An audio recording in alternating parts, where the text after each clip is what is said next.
It was a lot of money. And this Wow. little thing for Yeah. even if you can get it for 200, it's still like amazing. I didn't get it for 200 baht, but I got it for less than $100. Yeah, no, that's Yeah. amazing. Unfortunately, though, I was in Songkran. Mm-hmm. One of these guys is ruined now because someone Oh. dunked water all over me. Shoot. So I gotta figure out how to disassemble it and fix electronics, or just buy a new one. At $100, it's like wow. Yeah. Yeah. That's a bummer. So, everybody, we are in Ao Nang, more located in southern Thailand in Krabi. So we're going to be meeting an American all the way from Boston, and he just built a new life here in Ao Nang. So everyone comes here for a reason. Usually people come here for tourism, island hopping, explore nature, temples, and especially in southern Thailand, they just love the nature and just love the ocean. So what was your reason why you came to South Thailand? Well, I graduated university and I wanted to join the Peace Corps back in the U.S. And because back then, I don't know exactly how this happened, but I was lost in their system. So wow. I had applied, I had joined, I got in, I was waiting to go, and then I called them up a month before I'm going to leave, and they said, "Yeah, we don't have you in the system anymore." So it's like, what? How is that possible? They said, "Don't worry, just reapply." So I reapplied again, got in a second time, second confirmation letter. 6 months after that, I got the same response. "Oh, we lost you in the system." So I said, all right, this is not for me, but I already had it planned in my head to travel abroad and live abroad for a few years. Uh-huh. So I just said, okay, I don't want to stay in America. I don't want to go. Yeah. And called up my friend, said, hey, let's go to Europe and just travel. So I got a one-way ticket, just started traveling and just kept going. And then eventually I got to India and started running a little low on money, looked for a job. Uh-huh. And so someone here, I applied for a lot of scuba diving companies, like to work with them and Oh, wow. teach me how to become a scuba diving instructor. And then one shop here, I sent out the email to, I don't know, 100 or 200 places, and they all said no, except for one shop in Ao Nang. So I said, okay, give me a week, I'm there. I showed up, I said, okay, we'll do a 1 year contract, like I'll work for you, or not really work, it was more of an intern. Mm-hmm. You teach me all the scuba diving related stuff, and then after that, that was the deal. And I'll be certified to be a scuba diving, a dive master at least. So that was it. 1 year, I showed up, did the year, and then just kind of stuck around. Yeah. Did other jobs and jumped around. But, Yeah. Yeah. You think for back then it was a lot harder to just figure that out? Okay, you did your travel. Okay, now I want to move. Do you think if you do it nowadays, it'd be a lot easier? Easier, yeah, because there's just so Yeah. much more access to information. Yeah. Like I remember back then, I didn't have a smartphone, so Uh-huh. I only had access to the internet in those internet cafes. So you had to walk down. There was a shop with like 30 or 40 computers. You pay a few dollars and you use their computer for an hour, Mm. and that's it. You have an hour or 2 hours to use. But Mhm. now it's like everything is in your phone, so Yeah. information is way more accessible. Yeah, Absolutely. definitely. Yeah. Tiny little phones just got big computers, basically, Oh, right? crazy. They're just Yeah. insane what they have now. So, what was life like back home? In Boston. Did you live there your whole life, or was that your hometown? Yeah, well, I was born right outside Boston in a city called Watertown, Okay. and we lived there till I was 9, and then we moved to a city called Acton. So Acton. it's the neighboring city. You know, the Battle of Revolutionary War Oh wow. started in Lexington and Concord. Is it near the Boston Tea Party? Yeah, Something like- yeah. I mean, Oh, that was in very Boston cool. Harbor. But Okay. the revolution started. What they say, the shot heard around the world, Yeah. was in Lexington Yeah. Green, and so that Acton is like the next town over. So really quiet, like suburban, organized, Mhm. clean, safe. Yeah. Great town, but expensive, really expensive town. Yeah. And then what year do you remember leaving Boston forever? Basically, just okay, I'm gonna get out. It was 2010, I think. Oh, what was 2010. 2010 like around that time? What was the culture? What was life like back then? That's like Well, it was half a decade. way less sensitive than it is now. That's for sure. Okay. Yeah. It was a bit Yeah. more like not as politically charged, but Mhm.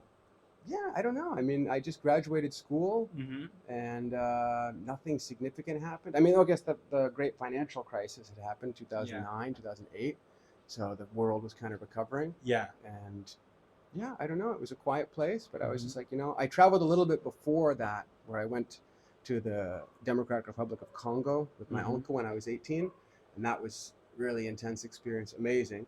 And then I traveled to Nicaragua a few years before that, and just kind of had an inkling for let's travel and see the world a little bit while I can. And yeah, because now once you're established anywhere, it's so much harder to just pick up and move. Yeah. Right. Same for me to go back. It's not so easy now. Yeah. Yeah, I can imagine that. Especially, let's say you just started your career in like America, right? Or you have your college, and then you have your whole career path planned out. Yeah, definitely a lot of people can relate at home at that. So, did you move here alone, or did you bring some people along with you? No, just me. I was just traveling on my own. I ended up meeting my wife about a couple of weeks after I moved here. We just ended up living in the same kind of apartment area. And no, I never brought anyone. A bunch of friends. My parents' sister has come visit me here, but no one came with me. Yeah. And then how many times initially before you came here then you moved? Was it just once or was it twice? No, that was it. I showed up and never left. Oh my god. Yeah, Wow. I just had a backpack when I showed up. A lot of friends might have the same situation. Interesting. People I've met here, but yeah, you just show up and wing it for a while and make it work, and then you kind of figure things out and keep going. So what was your first impression when you first came to Krabi? Because now this is like a different type of mindset, right? Yeah. So what was your impression of Krabi and the people in it? The people, yeah, very friendly. I mean, nothing really stood out to me, like iconic, but everyone was very friendly and easygoing. The landscape was really what got me, and that's what gets a lot of people. Like, I didn't know what Krabi was. I didn't look at pictures of it like an idiot before I even showed up here. I just got to Bangkok, got on a bus, slept overnight, and woke up here at the bus station. And as you know, you look around, these just dramatic, cars just shooting out. And I woke up like, what is this place? This is wild. And still to this day, it's like, jaw dropping. Yeah, I agree with that. I mean, not only once, but multiple times on your motorcycles and some other guy too. I can tell you that the nature here is just so amazing. With the limestone cliffs, right? They're called limestone cliffs. I've never seen anything like it besides maybe in the Philippines, but it's just that you're connected to the mainland, right? Yeah. So you have that easy access of island and mainland where you can get like two different experiences in just one day. And it's so amazing when you're out on the roads. They're super smooth, super clean, and the weather, it's always changing right now. It's April, so sometimes you got the thunder, sometimes you got the rain, but then when you wake up, sometimes it's just dry. And like, it's just nice clear skies, not too much crazy weather, I would say. It's just actually perfect right now because it's not so hot, right? Yeah. Well, this is the hottest time of year, but it's manageable. But when it's cool, the rain cools everything off. Yeah, exactly. Okay, got it. So, we talked about basically when it comes to like you moving here, a little bit of your story. So I think when you move here, you got to understand language, and that's a big thing, and then culture, and then absorbing a lifestyle. So let's talk about the language. How long did it take for you to learn Thai? I've heard you speak Thai multiple times. I mean, for my first few years, I never really had to because I was working with tourists and I was working with other foreigners, so I never really was pushed to. But it started a few, maybe 10 years ago, I really started having to learn. And then, I don't know, within a year or so, I was getting a pretty good grasp of it. I think the main thing is you just have to be comfortable with making mistakes. A lot of people get so nervous that they're going to say the wrong thing and you just end up shutting down because you just don't even want to try because you're going to offend somebody or say the wrong thing or they won't understand. But as long as you just try, most of the people understand what you're trying to say. Yeah. So, they'll respond accordingly or they'll just help you through it or whatever. But now also with Google, it's like silly how easy it is. Yeah. You speak whatever you want, show the phone, it's the lazy man's way out. Yeah. And then, so you've been here since 2010, right? Yeah. So how many years did it take for you to be even fully fluent? Can you read Thai actually? No, I'm not fluent. I mean, I can speak a decent amount, but I'm nowhere near fluent. So I'd say like a year and a half. Starting to have like a pretty good grasp of the language.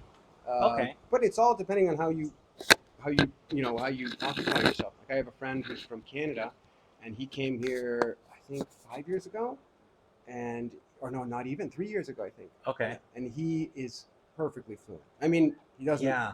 But he's conversational. He's reading. He's writing. He's on TV shows.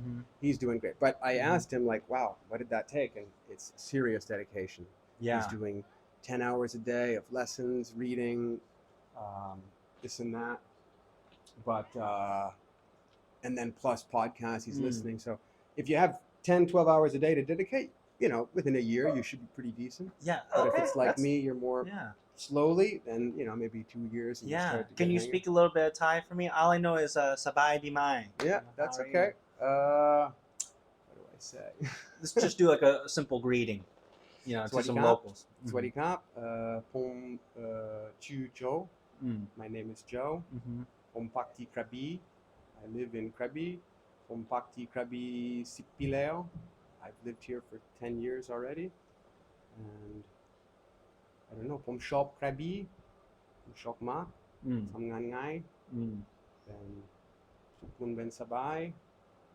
Tanun Mayandarai. May Mungan Kuntep.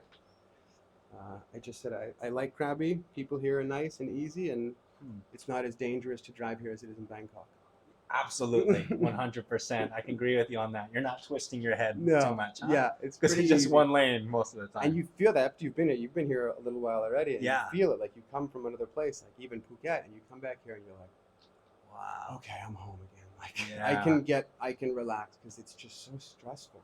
Yeah. Phuket You've been and to Bangkok. Yeah, of couple course. times, And it's yeah. just wow. I mean, it's impressive. It's an amazing city. Yeah. Not bad, but just for driving, I mean, you can do it, but it's not an enjoyable thing at all. It's stressful. So what surprised you about the culture here in Krabi compared to some other places in Thailand?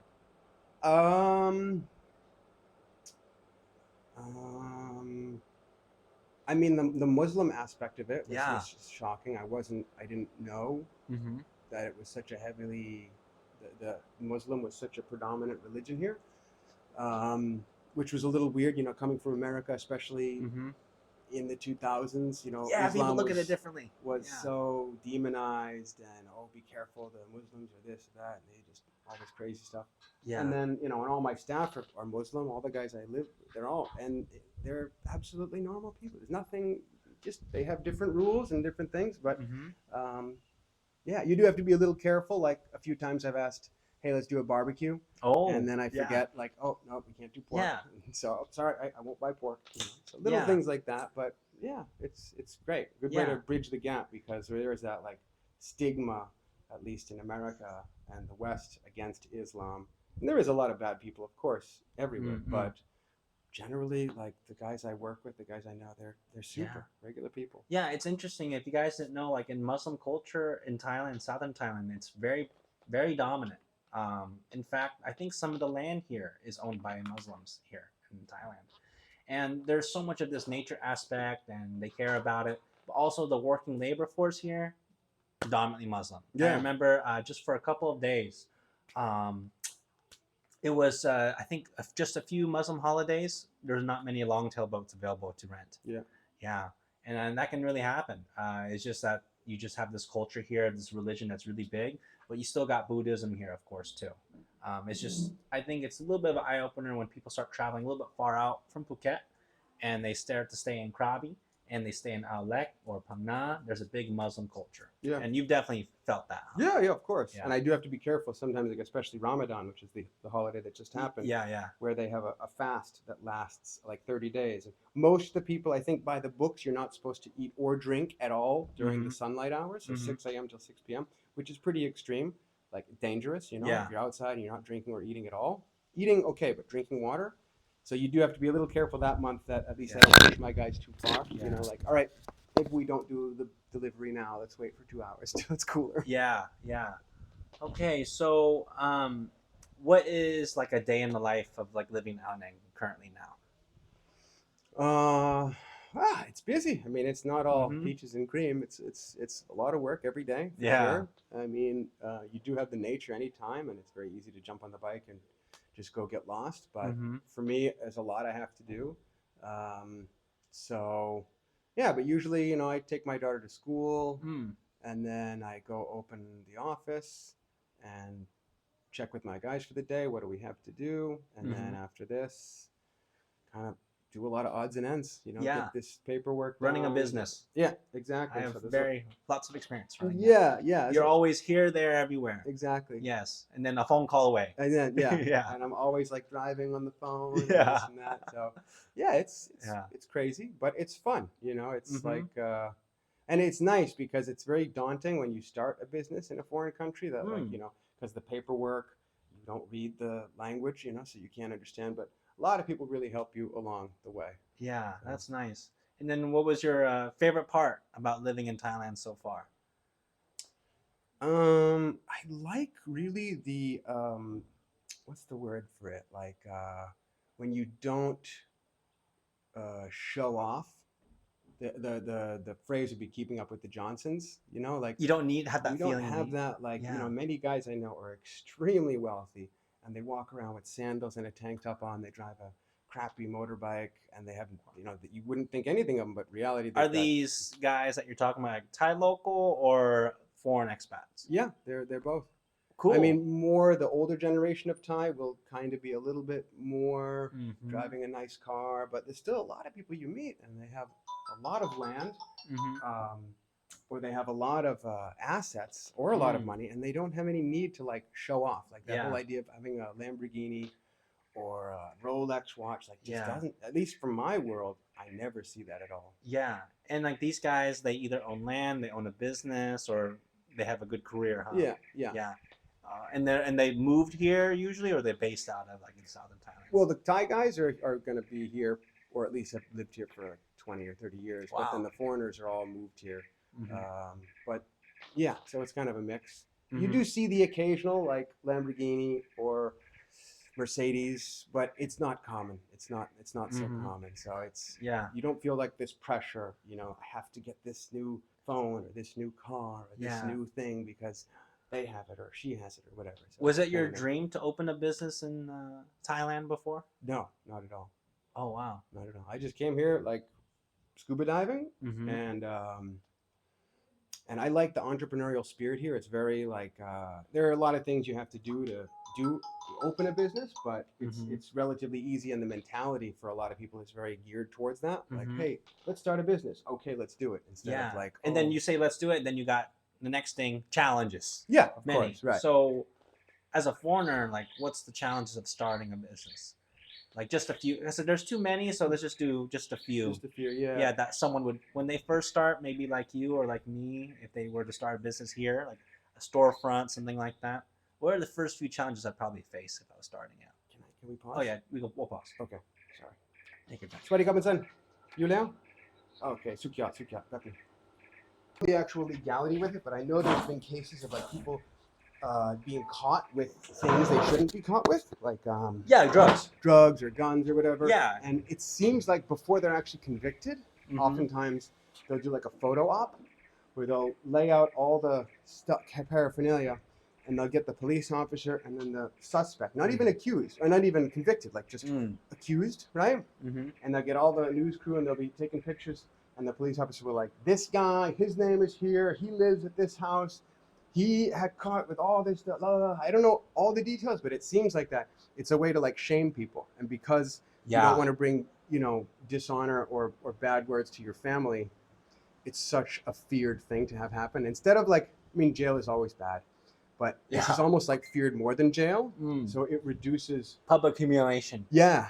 It's like I follow like Pattaya, Phuket news because they got the craziest stories. And you'll see, you know, sometimes they blow out the face, sometimes they don't. Right. But you definitely see the perpetrators, whoever like arrested, people stealing scooters, right. People scamming the tourist operators for the boats. Yeah. And you'll see screenshots and then getting caught. Yeah, but they do it like a whole like show. Yeah, right. It's like stand right here. Yeah. I think it works. I mean, if I had the option, if I was to be caught doing something wrong, if I could just go to jail and do my time, or if I had to stand there and have the entire country know what I did, I'd be like, oh, maybe I'll just go to jail. Like, it is pretty intense. Yeah. Have you ever seen the jail before? Even though you've lived here for a long time? No. Have you had friends or know people that went to jail here? I've heard of people, but no one I'm really close with or know. Actually, no, I do know a guy who did have to go to jail for a few months. I I never asked him about it though. Yeah. It was one of those subjects. It's like because he was wrongfully accused, he Mhm. ended up getting vindicated and he was set free. But it was never something. It's like let's not bring up that because he lost so many years of his life. Oh, And it wow. was terrible. Yeah, I've seen some podcasts. Tyrish News, guys. Yeah. Please visit his channel. But he basically talked to some expats and some people that made some mistakes. And they have some very interesting stories about them surviving Thai prison and then the reason why they were in there and then what was it like getting out or even sending letters back home. So I'm pretty sure in Thailand, in a country like this, getting in jail is not something you don't want to do. Yeah, avoid Yeah. it if you can. The embassy can only help you out so much. Exactly. Yeah. What So was your earlier question about? so it was gonna be if I'm a Starting a guy business? or girl that wants to start a business, what are well- some challenges I'd have Yeah. when I first start out? So the first thing what you want to do is you have to find a Thai partner. So like that is super important, and it's I wouldn't say overlooked, but a lot of times enough focus is not given to that. Like who you're going to actually be the part. Because as a foreigner here, you're not allowed to own the business 100%. You have to have 49% can be in foreign, 49% of the shares can be in foreign hands, 51% have to be Thai, and you have to make sure that Thai person is someone you trust, you Yeah. actually want to work with. So Yeah. that's why whenever people ask me this, and they're like, I want to come here and do this, and it's like you can absolutely do it, but take your time. You know, come here, spend time, Yeah. maybe work for someone else, Okay. meet people, find connections, find people that you might want to work with, Yeah. come up with an idea, and go. Because that's a serious thing, and it can really hurt you later on. Yeah. So that's like the main thing: find someone you trust and want to Mhm. work with, Mhm. and the next stuff is not too difficult. Opening the company, finding a space to do your work, defining what your work is, all that kind of stuff. It's Yeah. not like And then you have to next step for any business that's even has a storefront employees. yeah. You have So to hire what's it people. like having that experience? Well, like any business, having employees is always tricky. No, there's Mm-hmm.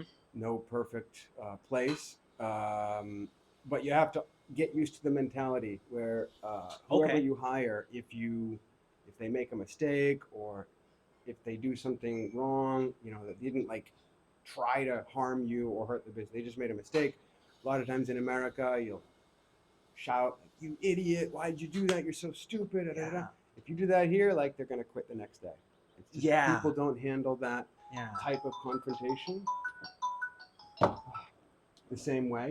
So you have to be a little bit more cognizant of that. And like, if people make a mistake, you got to treat it, okay, hey, this wasn't really right. Maybe next time we can try it a little differently. So Mhm. just how you talk to people has to be different. And you have to be a little, how do I say, at least me. I mean, maybe everyone's not exactly like me, but you have to be a little bit flexible on kind of the rules where if people come a little bit late or leave a little early, Mhm. you have to think every time, is this really worth me yelling and screaming at them or having a meeting Yeah. as opposed to just like, okay, whatever, it is Yeah. what it is. Like, And the rules are so different, huh? Yeah. Labor Yeah. laws. Yeah, so Super that's one different. thing that's kind of hard to wrap your head around. They have a law, and it's a good law. Like, I wish we'd had something like this in America where if you have a company that's owned by foreigners or partially owned by foreigners, for every foreigner in the company, you have to have 4 Thai staff, 4 Thai people that are working there. And then there's a lot of things you're not allowed to do, but one of them is you're never allowed to like receive money from the customers. So if you have a restaurant, if you have a bar, it can be like difficult. If you're in the bar, but they have to pay, Mm-hmm. you have to give the money to the Thai workers. You're not allowed to touch the money. So Yeah. little things like that you have to be careful of and just make sure you know what Yeah. you're doing and like you're careful. But the idea with the law, from what I understand, is to force foreigners. So if you want to come here and open a company and benefit from our country, you have to show some benefit to the people who are working here. So you have to give employment to locals, and that's one of the way they guarantee that. Like, if you need to open a business, you need to receive money. Thai person has to do it, so you have to hire a Thai person to do that. So, yeah, it's a good law, but it's like something that is a little frustrating at times because, Yeah. yeah, There's a lot of paperwork involved in America, huh? Back home. But over here, it's like you do an interview, we talk, but we really got to see what you do and how you do. right, It's like hands-on experience. yeah. But over in America, there's this whole long process, resume. It's so much more like Yeah. insurance and health and this and this, all these extra things you have to do. when you hire someone in America. Here, it's much more laid back. Like they have Social Security Yeah. and a few other programs that you have to pay into for your workers, but it's much easier to hire or fire people. It's not Yeah. as much like HR and this kind of stuff. Things recorded Yeah. on paper quite a bit. Yeah. Yeah. There's quite a bit I of had that. an experience, like I own a business called Milo Spa before. I had about 5 employees. Running it on a daily basis in California is one of the most stressful things you could do to your body and your brain. You got to come up with the paperwork. You got to go talk to taxes, permits, insurance, health insurance. If you reach a certain number of employees, you need more limits on your insurance. A lot of different things. So it's a bit stressful. I'm pretty sure over here it's a little more simple, but there's just a different mindset you got to have. Yeah. Right. But you never ran a business before in America, right? I did one. I Okay. did a. I don't know if they're still running now. College Pro Painters. It's like a Painting, huh? exterior painting franchise, and they have different franchises for each district or town or region or whatever. And so I opened one in my town in Acton, and it was insane. I mean, it was So you great. think it's better for any foreigner moving and maybe starting a business? Should they start a business in their own country? Like, let's say from America, right? Should they start a business in their own country first and try it out, or do it in Thailand and try it out? I don't know. I think doing it here is maybe a little bit more easy. Yeah. But you do have to have, I think, more capital. In the U.S., you can start. I mean, it depends on what business you want to run, but like online businesses, you can start with $10 or whatever. I'm gonna talk to the people who can't do that, because I did that recently, starting online business, and that's really great. But if you're someone that doesn't have that technical know-how but still want to make money, I think it's out there. You can just simply wash cars. Yeah. You can wash people's cars. You can paint people's houses. You can do a lot of simple stuff that a lot of older people don't want to do, and that's where you can really kind of make your bread and butter, and then start investing back into yourself. Whether it's like educating your own industry, getting different equipment to do different stuff, a lot of stuff like that. So, but yeah, I guess you could start in Thailand. It just, I think you just need a lot more research, huh? Yeah, you got to take time and make sure your lawyer who's getting all your company documents is right, and you check everything. Yeah. So here you're a little bit less in control because you really have to trust other people to set things up for you. Your Thai partner has to be someone you really trust. Your lawyer has to be someone you trust, and all those things require a lot more trust. Whereas in America, you can do it pretty much all yourself. I think it's just the access to the information. So is it possible? Like, have you had? Is it possible for anyone to kind of fail starting their business here?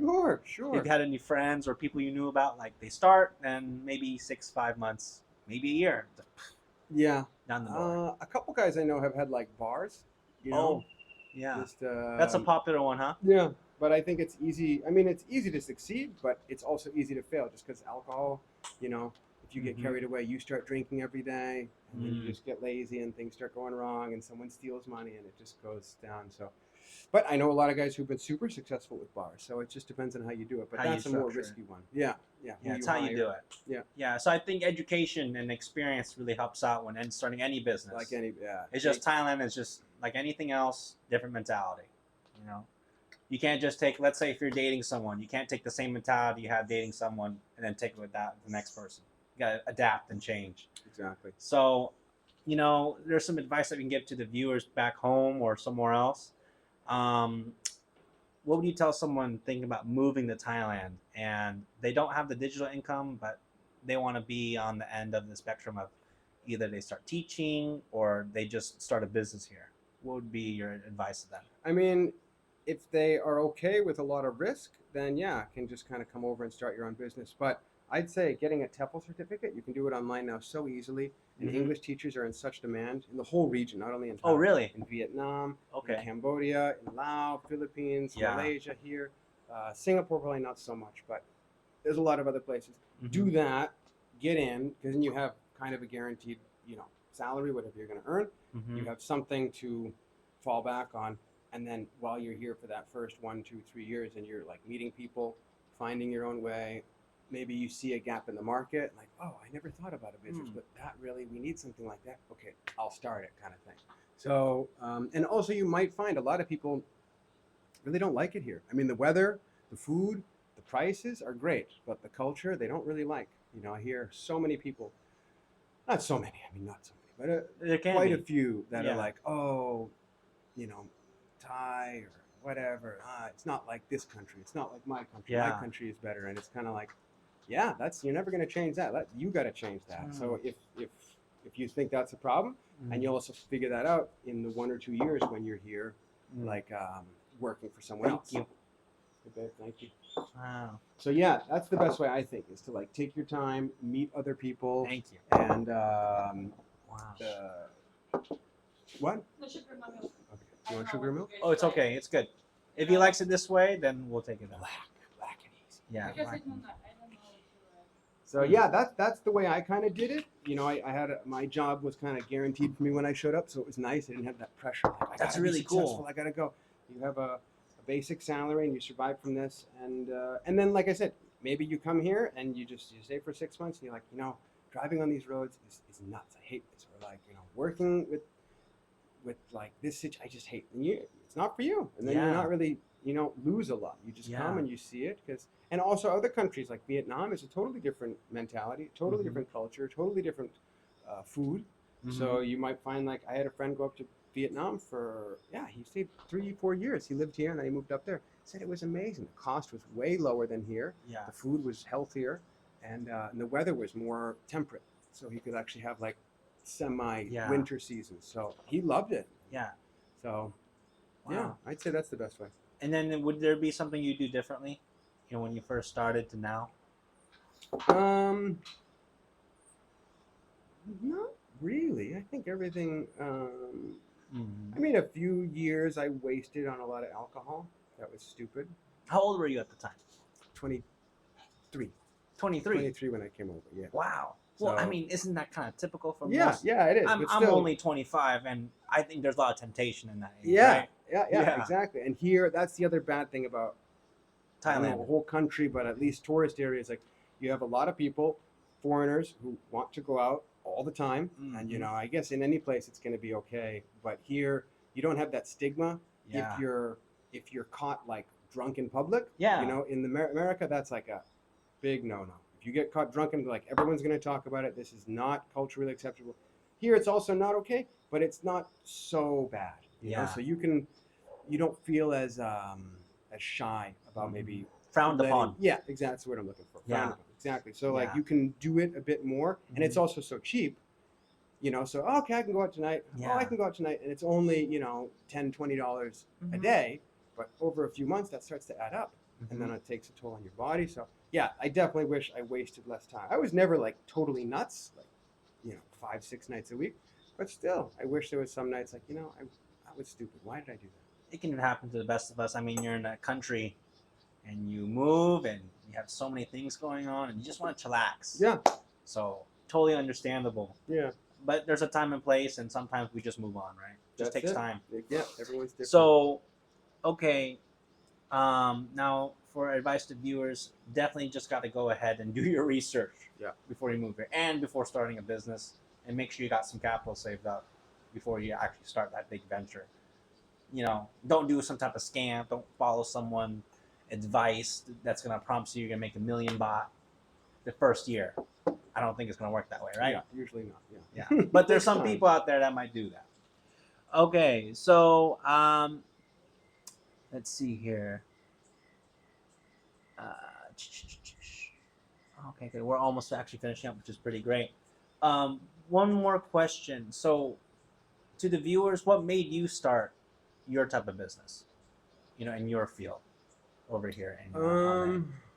I mean, and, I and, always and, liked- keep going with it. You know, sometimes people, they start a business and then I want to change direction. right, and they Yeah. change. Yeah, I mean, I always liked motorcycles. I watched the movie Easy Rider in college, and me and a couple buddies we saw the movie, and we were like, let's do that. So we bought motorcycles. 6 months just traveled America on bikes, camping out, sleeping in the forests, whatever. And it was great. I loved it. And so I always liked bikes. And then here, seeing so many people on bikes, Mm-hmm. I just was like, oh, I love this. This is great. And I saw a gap in the market where at that time, most of the shops were asking for a security deposit when you take the bikes of their passport. So the customer would have to hand over their passport to get the bike. And then a lot of times there would be some damage to the bike. And because the shop has the bike, there was like a lot of people getting ripped off and this and that. So I said, you know, I had one bike at the time, And I said, okay, let's rent out one bike and don't take a passport as a deposit. We just take a cash deposit. Mm-hmm. They felt more comfortable. We also felt okay. Mm-hmm. And then we started that, you know, and then just kind of organically grew, and people liked it. They came coming back to us. They'd recommend their friends to us, and Mm-hmm. organically grew. And yeah, so that's how I did it. Mm-hmm. And I wouldn't change it. The only thing I might do is like, um, well, no, there's nothing I would change. I like it out here. That's nice. Yeah. Nice to hear that. Because you go to America, a lot of people, they have a career and everything. They always have this whole big list of changing certain things, so Yeah. many times. And I But think, it's nice that you just embrace it, right? yeah, well, I mean, we change time to time, like how we do things, or we see what processes work better, and then we change how the work Yeah. is done. But Mm-hmm. yeah, I think actually also it's like now, when my parents' generation, you'd get a job and stick with it for 30, 40 years. That was like, They okay, seem to this like is the my job. chillax part of it, right? My parents would like the same thing. They like the chillax, peace and quiet. Yeah. I've talked to some expats, ex-teachers, and they had to renew their visa and all that stuff, but they went from teacher to do something else, or maybe they're still a teacher, but they just like that chill aspect here. Yeah, there's You know? much less like stress in terms of, yeah. Mm-hmm. If you don't have something correct, or if you're missing this, it's not like the end of the world. Yeah, It's like, and okay, also there's always they a really solution. appreciate learning that Thai language. Yeah. So for the viewers back home, like Thai language is like, you think it's a good key foundation to have if you're gonna live here long term? Oh, of course, yeah. To just make friends, social circle, not feel so. I think maybe some people that travel alone like me, I don't feel it because I'm pretty extroverted. I like learning, but some people are very introverted, and I think language is one of those things that seems like a big barrier to entry. Yeah, people get nervous and they think, oh, he's Yeah. saying this and he's really saying that, and they get nervous. And Mhm. but it's like now with the internet, and Yeah. I'll give you a website if you want to link it in the video for people who want to learn. Do you There's a remember great- it? Yeah, Brett with Thai. Brett with Thai. Okay. Yeah, or learn Thai with Brett. I'm not Okay, sure. we'll put it down there. Yeah, we'll put it down there. But that's a great resource. It's not expensive, and in a few months you can already get the basics, and Mhm. you just kind of go with it. But it's all about what you put in. If you really want Okay. to do it. Now, is managing finances here when you're earning that Thai baht, especially as a Farang, and you own a business here, do you think it'd be harder to do it in America, or the money you make here is a lot easier for expenses to manage all that stuff? You got a lot of bikes. You mean like I don't understand. Business expenses. Uh-huh. Yeah. Is there more or less? Is it hard to manage that type of stuff, like in Southern Thailand? Well, yeah, Mhm. because what you can actually use as an official receipt. Every business is different, but like, in America, at least when I did my accounting, Mhm. it was much easier. Okay, this is a bill I got from this place, and there's no like really official stamp on it, but you Yeah. can still use that amount. Here, if you go to one of the local shops and I like change Mhm. a tire or fix a headlight, and they'll give me a little bill that has just the price on it, I can't use that as an expense. Mhm. So that's pretty annoying. But you just have to be careful. Like, you have to know where to go, where you can get an official receipt, Mhm. right? But it's not too hard. And Yeah. every business will have its own kind of a restaurant will have Yeah. their food suppliers, and they need this kind of receipt. Yeah. So that comes with the research. Yeah. Do you think like your friends that maybe own bars or whatever that may be, or some other businesses in like Krabi or Nang, do you think they can make like the income they make is something comparable to something back home in America? Oh, like this. Yeah. Yeah, it depends. I mean, I have a friend years ago. I don't know what he's doing now, but Mm. his business was netting $15,000 a month, and he had one location, Wow. like profit for him after paying expenses. Yeah. So you can make great money for sure. That's cool. But it's also a lot of work. Like there's Yeah. no free cake. But Yeah. absolutely. People are here. That's Mhm. the other nice thing about living in a tourist place is like people are here to have fun. The customers. Tourism So they're- industry. Yeah, they're generally in a good mood. They just want to feel good, be safe, have fun. Mm-hmm. And if you help them with that, they'll love you for it. Yeah. So you just want to always be like thinking about what I can do to make their experience better, Mm-hmm.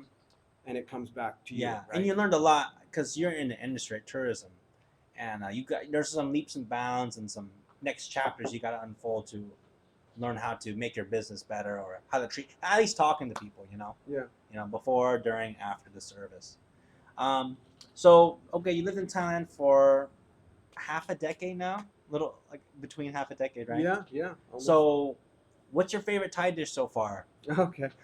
I like. There's so many good ones. I like. I mean, Panang curry is always a go-to great one. It's kind of like a Mm-hmm. sweet, with a little tangy Mm. uh, curry sauce that you put with chicken or beef or pork. That's nice. And I like Isan food. So in Thailand, they have kind of different regions geographically. So everything kind of northeast Mm. of Bangkok is called Isan, and it's Mhm. typically like a very agrarian place. of the Agriculture country. area. Yeah, very agriculture rich. They have a lot of rice and but the food there is very different. They have like a lot less soupy foods. It's a lot more dry. So they Mhm. use sticky rice. Um, lap is one of the famous Lab. Isan dishes. Which is, LARB. yeah, Yeah. exactly. And then they do so lap. I like lap paduk, which is like a lap but with catfish. Mm-hmm. And but they also do lap paduk. No, I'm sorry, yam paduk fu, which is Mhm. like they mince the catfish, they bread it in like a tempura flour, and then kind of make it into a patty, deep fry it or flash fry it, Whoa. take it out, and it kind of got this nice, rich catfish flavor, but then Yeah. it also has this really cool texture. It's crunchy Yeah. tempura, and then you eat it with on top of like green mango Yeah. with carrots and shallot salad. Wow. So it's a really cool dish, and that's Isan food. Southern Thai food is good. It's a lot more like curries, like tom Mhm. yum and tom kar and so many more. Genkati. There's a lot of ones, and they're great, but I prefer the Isan style food. Yeah. So yeah, yum pladuk phu. I'd say that's probably my favorite. Mm-hmm. Yeah. Did from the people you met, aren't there a lot of people coming from Isan that move here to Yeah. South Thailand? Yeah, because unfortunately, because it's very agriculture And not based, much jobs, huh? yeah, Career the opportunity. jobs are very limited, and a lot of people just work on the farm, or that's it. But if you want to, progress on or have a better salary, then yeah, they'll come to here or Yeah. Pattaya or Bangkok or Samui or whatever. Yeah. Yeah, so a lot of people are from the Isan area. So let's talk about a little bit about Phuket because that's interesting, right? Because a lot of people say about Phuket, like, "Oh man, I hate it. I don't want to go there no more. Too much crime, too much traffic." Mm-hmm. So you have Phuket, then you got the other side of the spectrum, Krabi, completely opposite and different. Right.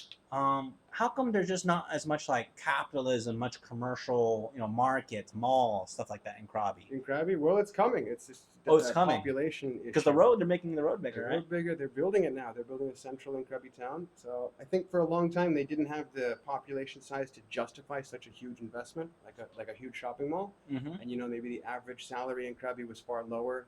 Yeah. So the average person couldn't really afford to go shop at an expensive mall. But now it's grown so much, it's risen so much. So now they're building it. So What do you think is going to happen in the next maybe 10 years?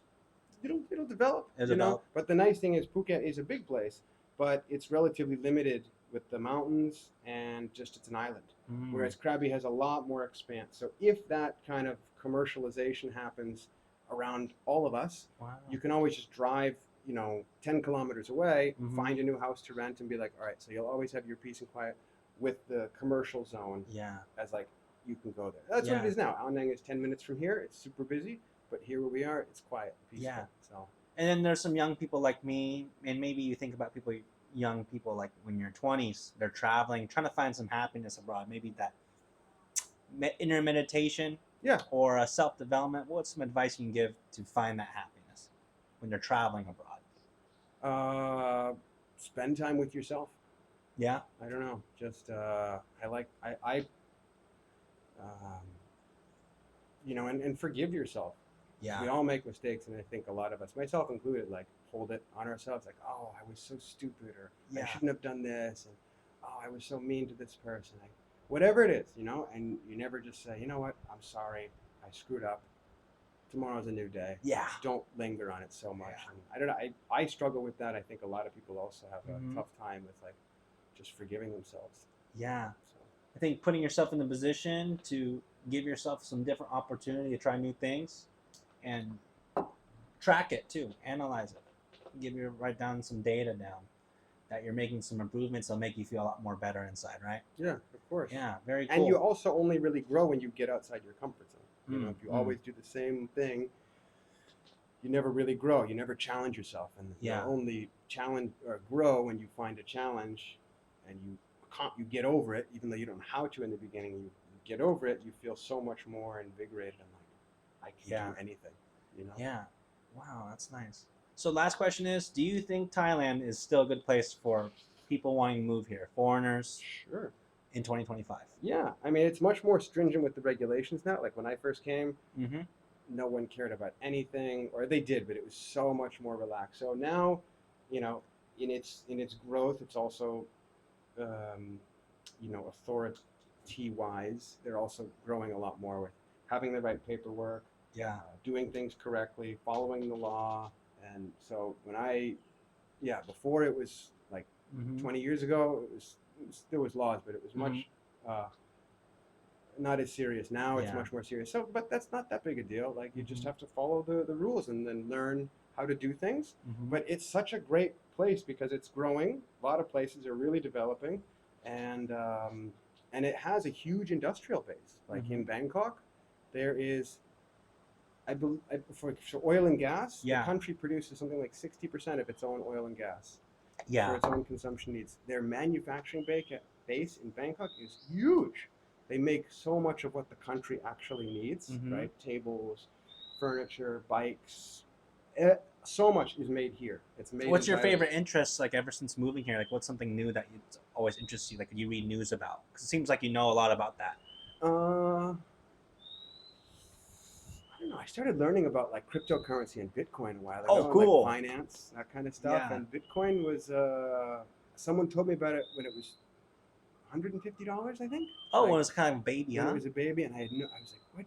That's so bizarre. And then a couple of years went by, and then I started learning more about it. Not like the profiting side of things, which is interesting, but more the philosophical side of things, which is Mhm. like, what is money? It's a question I never thought. Yeah. Money is the thing in my wallet, but what is it? And what Yeah. defines it, and how, and just I've started getting more and more into like. That's really cool. How would you Bitcoin. compare this? I know just a few more questions, but I think it's super, super important. Lifestyle, Thai culture lifestyle versus like American lifestyle, and like comparing those two. And when it comes to like a normal person working a normal job, Right. Well, here I feel people are less like in America. You're more defined by your career. It's like that's what I am. Yeah. That's what I do. I am this, which is great. It's fine. But here it's much less important, right? It's like I work at this place and that's my job, kind of thing, which is a two-edged sword because one side it's like you don't take it as seriously. It's not Mhm. like so important to you. Mm-hmm. But on the other side, it isn't so important to you, and you don't take it so serious. So it's kind of makes you a little bit more relaxed. But I don't know. I mean, it's a more laid back place for sure. Mm. There's less fear of like the police. That's like not as in America. Whenever I'm driving around, I always see the police. Even if I'm not doing anything wrong, I just get nervous. Here, Yeah. you see them, and they're just people that are there to protect you, and you're like, Yeah. oh, I'm not scared of him. I'm not doing anything wrong. So what am I scared of? Yeah. So that's a nice thing for sure. Mm-hmm. I don't know if that answers the question. I kind of No, rambled there. I'm No, I think rambling all the it time. definitely understands like where people get their scope at, because there's a lot of topics you see on the news: police brutality, Yeah. financial news crisis, Mr. Trump, Yeah. tariff, and then also not too much on lifestyle, but definitely like current trends. Right. Like Gen Z, millennials, stuff like that. So people always like think about that type of stuff, but they always come back to at home like about their culture. In America, it's always about this focusing on your career and what it means to you and what it could mean to other people, because I think in American culture it's like how you could be used for others, Right. your service for others, and that's how people value you. Right. Many families, many people that go to college. I went to college. You went to college. It's like that's like your big medal that you're trying to achieve for, Right. But then when you get in the job market, it's like whoa, quite different. Yeah. It's different. Well, yeah. I mean, there's pros and cons to both sides of things. Yeah. Okay. So, I think we're all set with our questions here. I really appreciate it. And what's your name? Joe. Joe. Alonso. Jay. Nice to meeting meet you. Jay. Thank you for taking So, the time. You really recommend people to come to Thailand? Sure, of course. first. Absolutely. Holiday for first, and then you see how you like it, and then for moving and living is a whole other thing. But definitely come for holiday at least. Yeah, definitely. And then when you work hard enough, you can get a nice house just like this. Eventually, yeah, like Eventually. everyone. Yeah, I agree. Well, thank you, Joe. I No appreciate problem. it. Thank you too. Kapu makap. Kapag kapiwai. Mm, All right. Okay, later, guys. See you Peace. guys.